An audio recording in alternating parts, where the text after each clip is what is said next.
The first thing I saw when I woke up was my fiancée, the Ice Queen CEO, Isabella Sterling, looking down at me with an air of detached superiority.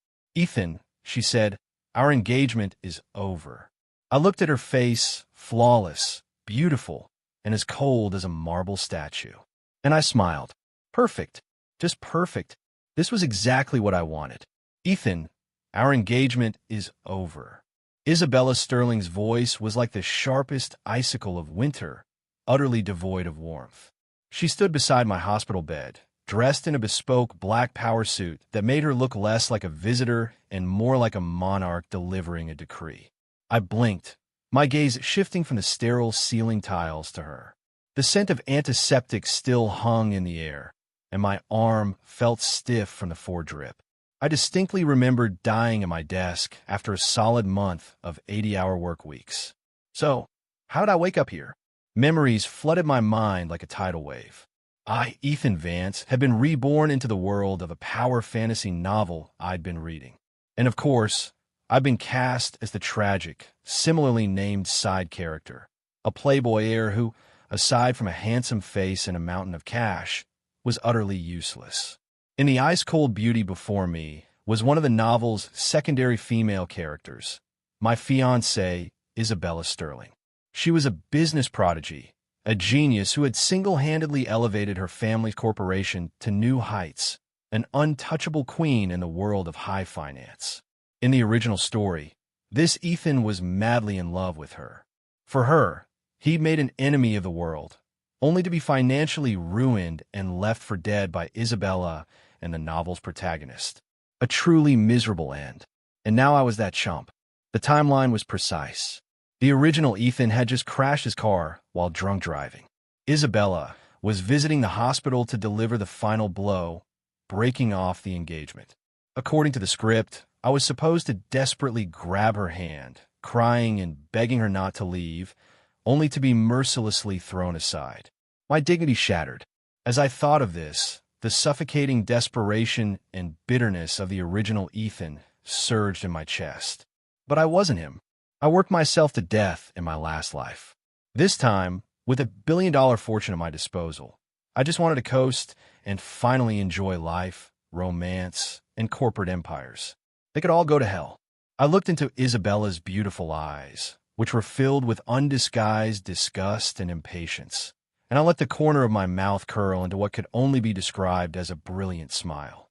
"Okay," I said. My voice was a little rough from disuse, but the relief and cheerfulness in it were genuine.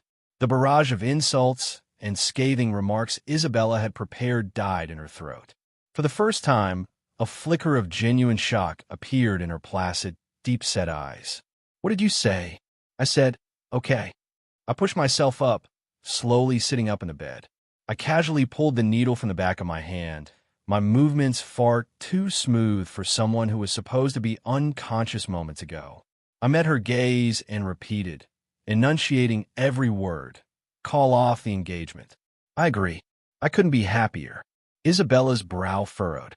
The Ethan she knew was a pathetic loser who could do nothing but cling, throw tantrums, and grovel. Not this unervingly calm man. "Ethan, what game are you playing now?" Her voice grew colder, playing hard to get. "Drop the act. It's pathetic. Ms. Sterling, have you been reading too many romance novels?" I scoffed. "I've just come to a simple realization. You're not good enough for me." "That's right. You heard me. In the novel, you are the untouchable goddess, but only because the original Ethan was a complete and utter fool. Now the soul inside this body is mine. A soul that's read the script and just wants to kick back and enjoy the ride." Isabella, the Ice Queen. Sterling was once again stunned. She had probably never in her entire life been spoken to in such tone. "You mean what?" I threw off the blankets and stepped onto the cold tile floor, my bare feet padding silently as I walked toward her. At 6 feet 2 inches, I could easily look down on her. I watched as her eyes widened slightly in shock, and I leaned in close to her ear, speaking in a voice only we could hear. "Isabella, I used to be blind. Now I can see, so get the hell out of my world." Without giving her another glance, I walked to the door and pulled it open. "Oh, and by the way, I said, looking back over my shoulder and tipping my chin at her. Make sure you settle the hospital bill on your way out. You broke up with me while you were visiting after all. Consider it a parting gift.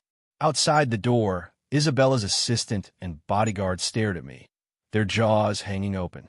I ignored them and pressed the elevator button. Behind me, the hospital room was utterly silent. I knew Isabella was probably experiencing the most profound confusion of her life. But this was just the beginning. The real show was yet to come. I arrived back at the Vance family's sprawling Greenwich estate just before dawn.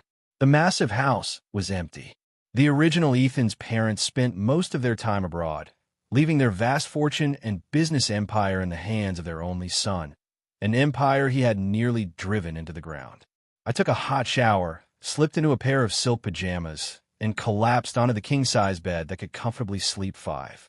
It was so soft it could make a grown man weep. This was the life.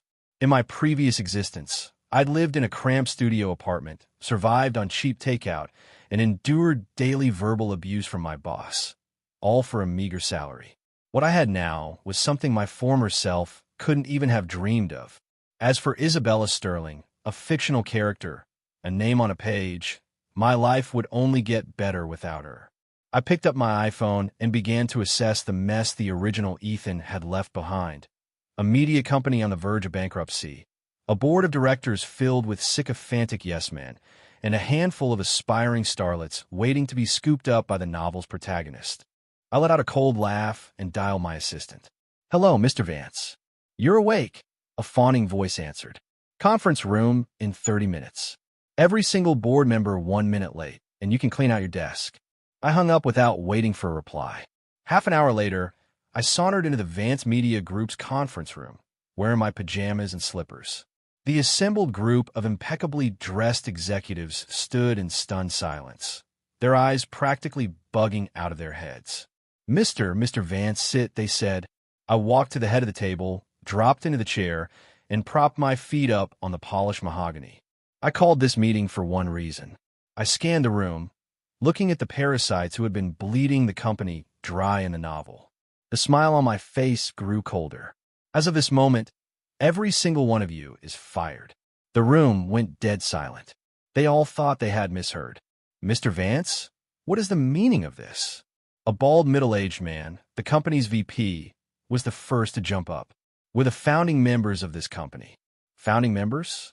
I cleaned out my ear with my pinky. "You mean to tell me that after you've nearly bankrupted the company, I'm supposed to keep a bunch of useless old leeches on my payroll?" I picked up a folder from the table and threw it at his face. "VP Peterson, you embezzled $3 million last month to buy your college-aged mistress a new car. Do I need to read the bank transfers and hotel receipts out loud?" Peterson's face turned the color of a ripe plum. I turned to another executive. "Director Miller, did you really think no one knew about you and that starlet on your casting couch? Is that how the production budget gets creatively spent? And you, Manager Walsh?" With every name I called, another face turned ashen. This was all information that came out much later in the novel. I was just fast-forwarding the timeline. Seeing their sweaty, terrified faces filled me with a singular, satisfying thought. Awesome. "So, do we all understand each other now?" I asked lazily. "Good.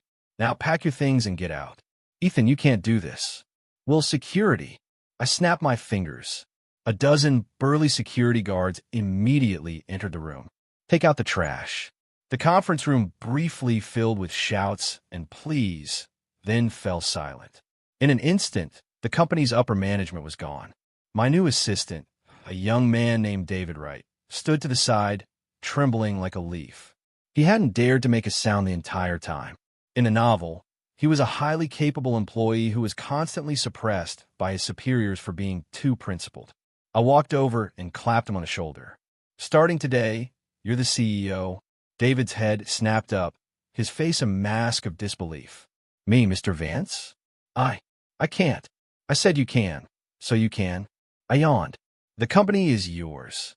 Run it however you see fit. Don't bother me with the details. I only have one rule, sir." David's eyes were already starting to burn with a new fire. "Don't lose my money. I just want to sit back and collect the checks." With that lazy declaration, I turned and left. "Oh, one more thing," I said, pausing at the door. "Terminate the contract for that trainee, Tiffany Fox. I'll cover the penalty fee. We don't need people who plan to sleep their way to the top." Tiffany Fox, one of the original protagonist's future conquests and a key character who had trampled on the original Ethan to get ahead. I had no interest in funding my rival's love life. After handling all that, I stretched languidly, feeling refreshed and clear-headed. All right, company business settled. Now it was time to enjoy my wonderful new life of leisure. First stop, a culinary tour of America's greatest cuisines. My life of coasting began at an exclusive, unlisted restaurant tucked away in a Greenwich Village alley. The novel had mentioned it briefly. A private kitchen beloved by a legendary food critic specializing in lost historical recipes and serving only 3 tables a night. I drove my flashy Lamborghini to the mouth of the alley where I was promptly stopped. "Sorry, sir, no cars beyond this point." I tossed the keys to the valet and strolled down the lane. Cobblestone streets, historic brownstones, and the faint, delicious aroma of cooking in the air immediately set a calming mood. I pushed open an unassuming wooden door, and a woman in a chic black dress greeted me. "Good evening, sir. Do you have a reservation?" "No." I shook my head, "but I have a feeling your chef is in a good mood today and will make an exception." The hostess looked puzzled. I smiled and lowered my voice. "Tell your chef. A message for a Scafier has arrived." This was the code phrase the novel's protagonist used at a table here. An old pact between the chef and a dear friend. Now it was mine. As expected, the hostess disappeared and quickly returned to usher me inside with the utmost respect. The courtyard was small, but exquisitely arranged. A small table was set beneath a fragrant magnolia tree. The moment I sat down, I caught a sweet, fresh scent. It wasn't magnolia. It was something unique, like fresh-cut grass after a spring rain, with a subtle hint of creamy vanilla. I turned my head instinctively. At the next table, a young woman in a white summer dress sat with her back partially to me. She was holding a small DSLR camera, taking photos of a cluster of orchids in the courtyard. Sunlight filtered through the leaves, casting a soft, golden glow around her.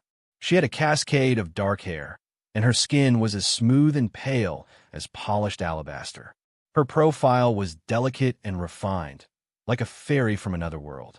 My heart, without any warning, skipped a beat. Was this the female lead, Chloe Evans, the one described in the book as kind, lovely, from a powerful family who ends up living happily ever after with the protagonist? I remembered the book mentioning her passion for photography, especially flowers. I hadn't expected to meet her so soon.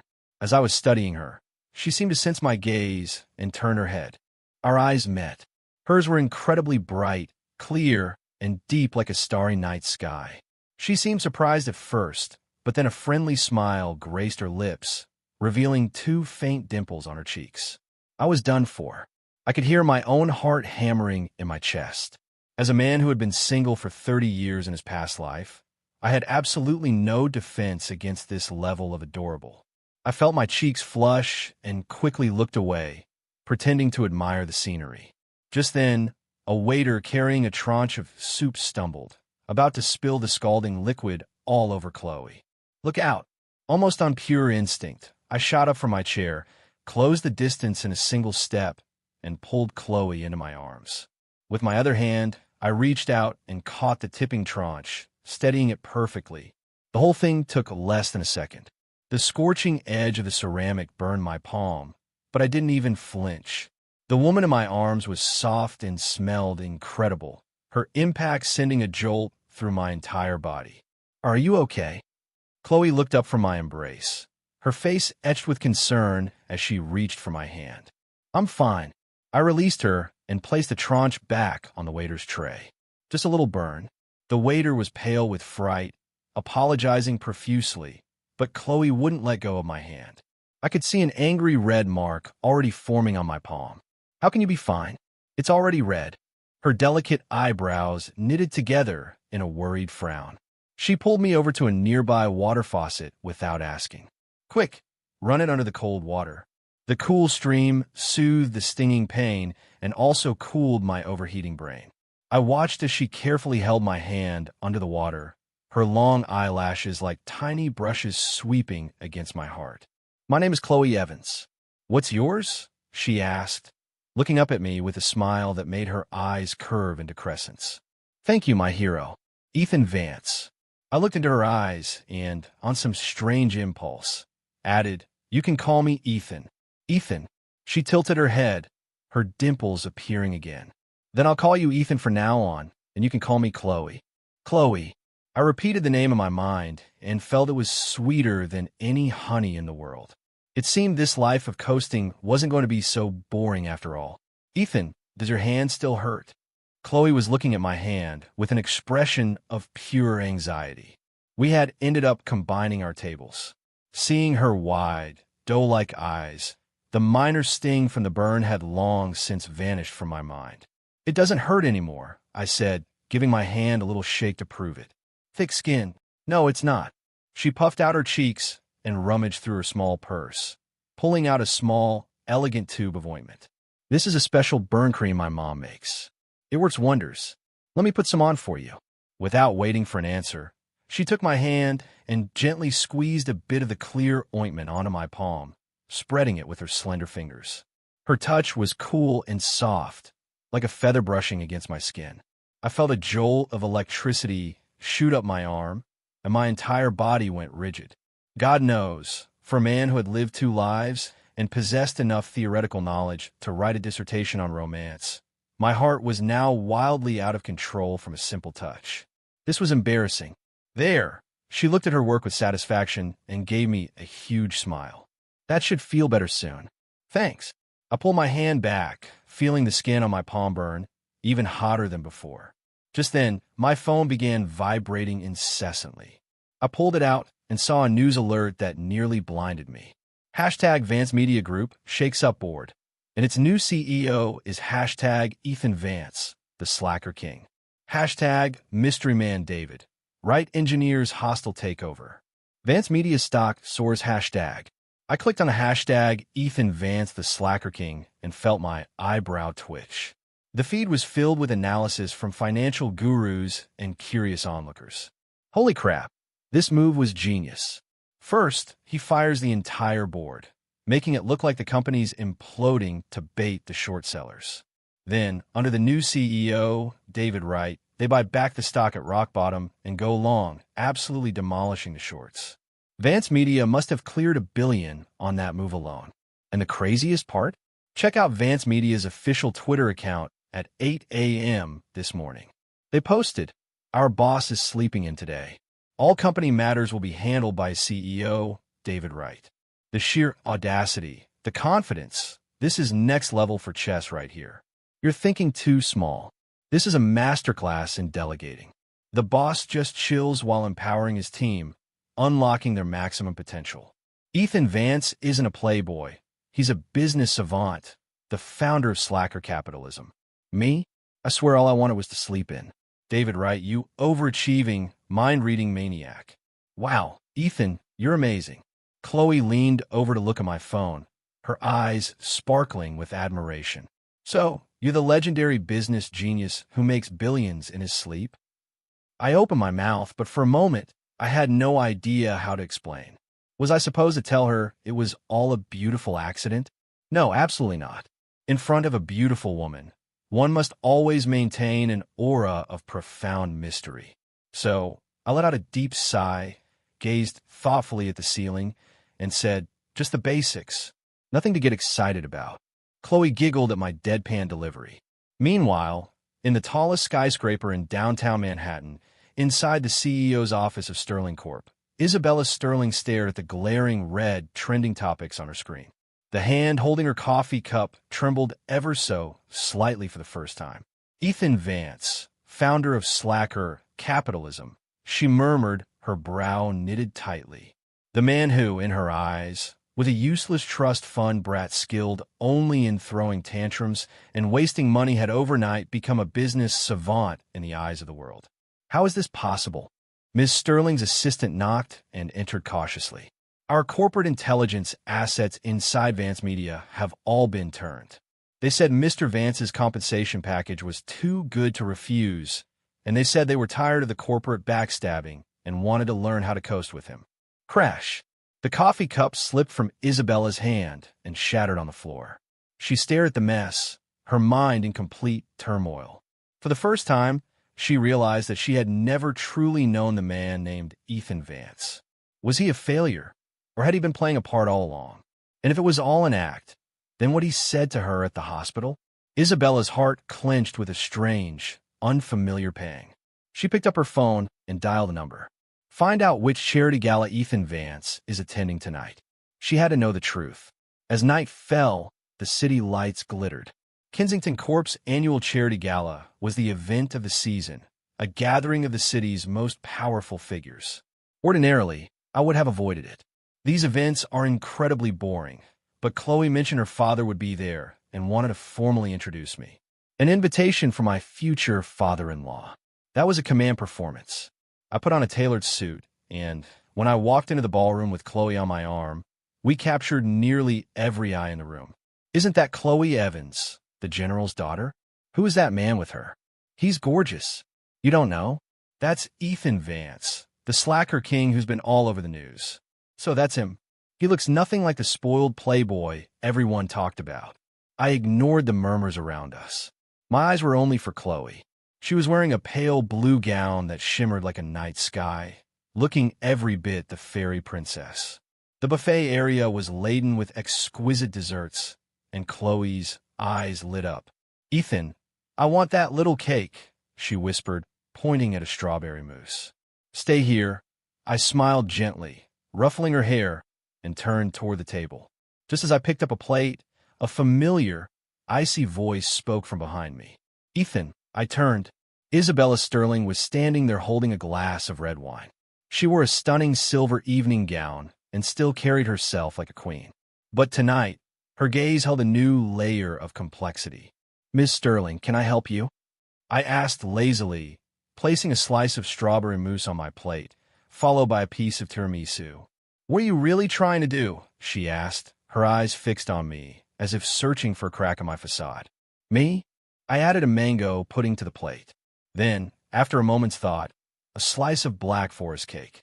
I'm getting some cake for my Chloe. Isn't it obvious? I made sure to emphasize the words, my Chloe. Isabella's expression visibly tightened. Her gaze flickered past me to where Chloe was waiting, looking over with anticipation. The two women's eyes met in midair. One was as cold as frost, the other as warm as the sun.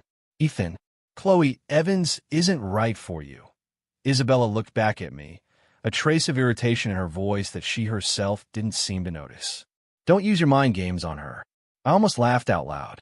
Miss Sterling, aren't you overstepping a bit when you're not engaged anymore? Who I'm with and how I'm with them is none of your damn business. I tried to walk past her with a plate of desserts. Stop. She blocked my path. You think I don't know what this is about? All these stunts you're pulling. It's all to get my attention, to make me regret my decision. Well, let me tell you something, Ethan. It's not going to work. I looked at her astounding level of self-importance and felt a mixture of anger and amusement. How on earth did this woman's brain work? I didn't bother arguing. I simply stepped around her and walked back to Chloe. Sorry for the wait, my little dessert fiend, I said, handing her the plate with a fond smile. Wow, thank you, Ethan. Chloe beamed and picked up the strawberry mousse. She took a large spoonful, but instead of eating it herself, she held it up to my lips. You get the first bite. I smiled and accepted. Sweet, but not cloying. It melted in my mouth just like her. From a distance, the scene was a dagger in Isabella Sterling's heart. She saw the genuine, gentle smile on Ethan's face, a smile she had never seen before. The old Ethan was always fawning, desperate, or hysterical around her. He had never smiled like that. Isabella's hand tightened around her wine glass, her knuckles turning white. Her chest felt tight, as if something was blocking her airway. Just then, a jarring voice cut through the air. Well, if it isn't Ethan Vance. Heard you made a killing recently. What's the deal? Gave up on models and clubs to become a professional sim.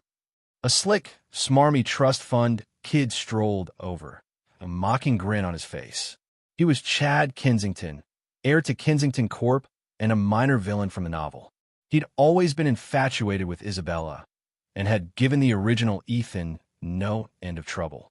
Before I could say a word, Chloe stepped in front of me like a protective mother hen. "You can't talk to Ethan like that. Apologize to him." Chad sneered. "Ms. Evans, don't let him fool you. Everyone in this city knows what he is. A useless leech living off his family's money." "He is not useless." Chloe's face flushed with anger. I gently pulled her back, signaling for her to calm down. Then I looked at Chad and smiled. "Chad Kensington, is it? I hear your father is bidding on that big Hudson Yards redevelopment project." Chad froze. "So what if he is?" "Oh, nothing," I shrugged. "Just curious. I had drinks with a buddy from the City Planning Commission yesterday. He mentioned that particular project is complicated." My words had barely left my mouth when Chad's expression changed. To his horror, his father, the chairman of Kensington Corp, had appeared behind him and smacked him squarely on the back of the head. "You idiot! Is that any way to speak to Mr. Vance? Apologize this instant." The elder Mr. Kensington practically bowed to me, his face a mask of fawning desperation. "Mr. Vance, my son is a fool. Please don't take him seriously about the Hudson Yards project. If you could put in a good word with the commission, I would be eternally grateful." The entire hall fell silent. Everyone stared at me as if I were some kind of mythical creature. I, however, simply plucked a macaron from a passing waiter's tray and handed it to Chloe. "Try this one. I bet it's good." It was as if nothing had happened. From across the room, Isabella Sterling watched me, the center of attention, the man who could make the chairman of Kensington Corp grovel with a single sentence. The confusion in her eyes morphed into profound shock. Was this really the Ethan Vance she thought she knew? The small incident at the gala was less than an appetizer for me, but for everyone else, it was a seismic event. Overnight, the name Ethan Vance transformed from a joke into an enigma. The next morning, I got a call from David Wright. His voice was trembling with excitement. "Mr. Vance, we did it. We acquired Starbright Pictures." "Oh," I replied. I was lounging on chaise in the garden, enjoying the sun and sipping a rare first flush Darjeeling tea. "Good to know, Mr. Vance, you're not excited. Starbright was our biggest competitor, and it's owned by the Kensingtons." David sounded frantic on the other end, like he'd thrown a knockout punch that landed on a pillow. I made an offhand comment at the gala, and he had immediately interpreted it as an order: destroy the Kensingtons. So he had assembled his team overnight, leveraged our massive cash reserves, and launched a lightning-fast hostile takeover of Starbright Pictures on the stock market. Kensington Corporation, already reeling from the Hudson Yards fiasco, couldn't fight back. Overnight, Starbright had a new owner. I listened to David's report and yawned. "Good work. Give yourself and the team a bonus and take the next month off paid." "What?" "Mr. Vance, we just closed the deal. There's still so much integration work, too." "That's your problem," I interrupted lazily. "Don't bother me. I'm spending time with my girlfriend." After hanging up, I looked over at Chloe, who was playing with a kitten nearby. My mood was perfect. The kitten was a rag doll I bought on a whim yesterday and named Midas. Chloe had brought her own pet, a golden retriever named Gatsby. At that moment, Gatsby had his head nudged up against Midas, trying to curry favor while Midas regally tapped Gatsby's head with a soft paw. It was just like me and Chloe. No, wait, the other way around. Just like the aloof me and the affectionate Chloe. "Ethan, look, Midas and Gatsby are getting along so well." Chloe laughed happily. "Yep," I nodded. "A perfect match." Chloe's face instantly turned a shade of crimson like a ripe apple. She looked down, mumbling, "Who's a perfect match with you?" Seeing her shy, adorable reaction, I couldn't help but laugh. Life was this good. Why would anyone want to struggle? Coasting was the way to go. Meanwhile, at Sterling Corp, the atmosphere was arctic. "What did you say? Starbright Pictures was acquired by Vance Media?" Isabella stared at her assistant, her voice laced with disbelief. "Yes, Miss Sterling. The news broke this morning. The rumor is Ethan Vance gave the order offhandedly at the gala last night." The assistant's own voice was shaking. Isabella felt a wave of dizziness. To ruin a multi-billion-dollar company overnight was just an offhand command to